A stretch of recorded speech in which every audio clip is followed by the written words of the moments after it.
इधर किले पे ये सब नहीं करते, पता है क्या? ये सब नहीं करते किले पे सिगरेट। जेव्हा मी इथे जस्ट आलो होतो तेव्हा एक मुलगा होता, तो इथे सिगरेट पित होता.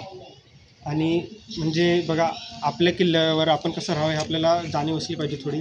सिगरेट पित होता. आम्ही जेव्हा आलो तर माझा जो मित्र आहे तो, जो आता व्हिडिओ शूट करतो निमिष, त्याने कॅप्चर केला लगेच आणि मी त्याला बोलला तर तो इथून गेला. हे बघा, ते सुद्धा सिगरेट का तंबाखूचं काहीतरी पॅकेट आहे. आणि ती बघा मित्रांनो, एक किल्ल्याचा एक आपापला इतिहास असतो. त्यामुळे किल्ल्यावर कसं राहावं, आपण कसं वागावं ही जाणीव असली पाहिजे आपल्याला. बघा, आपल्याला इथे पण पाहायला मिळतं सिगरेटचे का तंबाखूचे काहीतरी पॅकेट खाऊन इथे टाकले. इथे पण कोणतरी थुकलंय, काय बोलायचं, इथे पान खाऊन थुकलंय इथे बघा.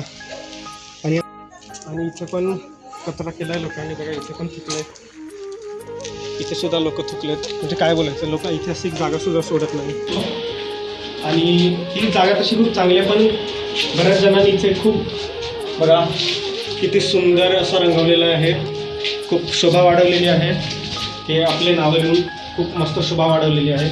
मित्रांनो, आपण काही शिवजयंती वगैरे असते तेव्हा आपण खूप एकदम उत्साहाने साजरे करतो आपले सण. पण जेव्हा गडकिल्ल्यांची गोष्ट येते तेव्हा आपण असं काय करतो, तर आपले गडकिल्ले आपल्याला चांगले ठेवायचे, तर आपले जे टुरिस्ट प्लेसेस आहेत ते आपल्यालाच वाचवून ठेवायचे. तर कधी असं करू नका, हे खूप घाण दिसतं.